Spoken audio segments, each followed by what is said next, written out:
Here's my review of The Retirement Plan.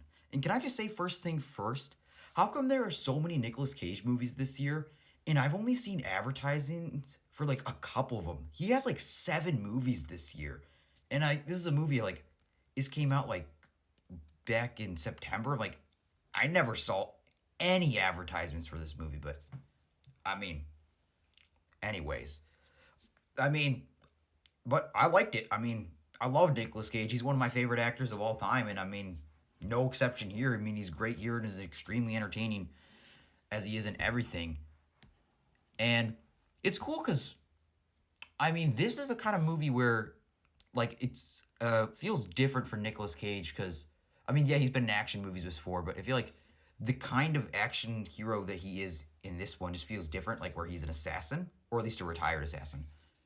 And it just feels different, and it's a lot of fun.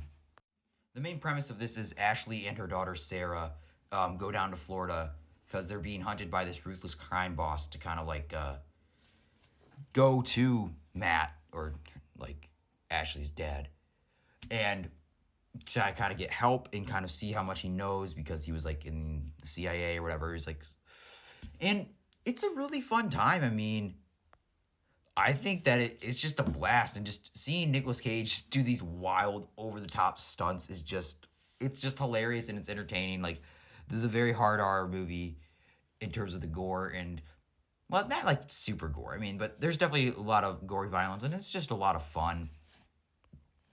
And I mean, with a lot of Nicolas Cage movies, I mean, he's got so many. I feel like sometimes, but no matter what, you could say whatever you want about Nicolas Cage, but one thing you can't is that he never phones it in. And I mean, he didn't phone it in here. He still goes, he overacts in a way that only he can do it.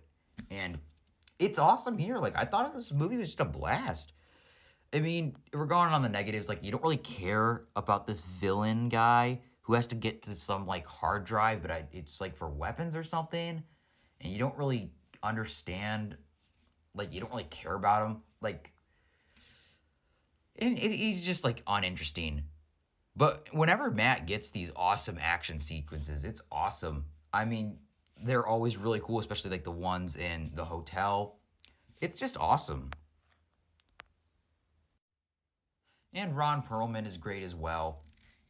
I mean, he just comes off, he has a voice where it's always such a terrifying voice the way he talks. He feels like he does really fit a mob boss, and he's great here as well.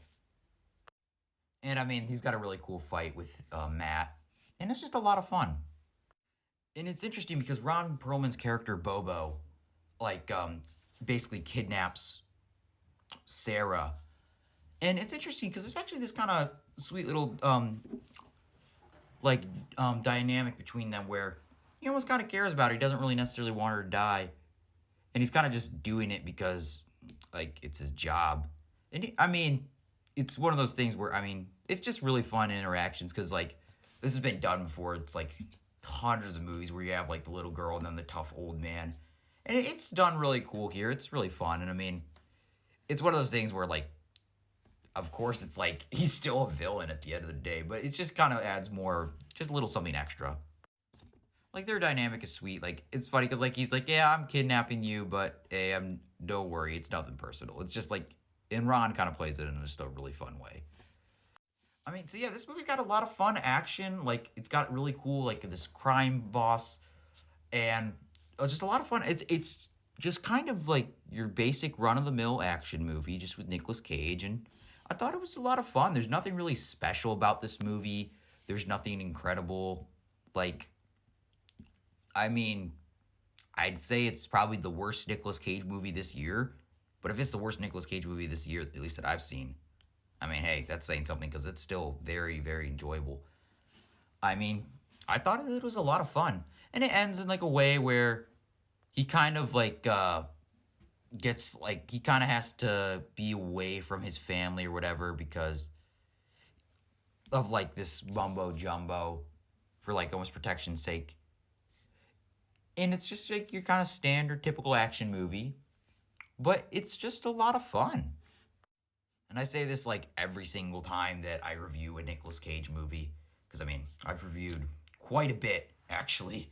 Because, I mean, like I said, he's one of my favorite actors. It's like, he could be in the worst, stupidest movie and have terrible lines and terrible dialogue, which I don't think this movie is. I think this is actually a pretty solid, fun movie. But he's able to be in like almost any movie, just come off as just so entertaining. And I mean, he's just very fun here. I mean, like it's just another solid, like dumb action movie with Nicolas Cage, and it's just a lot of fun. And yeah, I don't really have any complaints about it. It's a solid time. So yeah, I thought it was pretty good.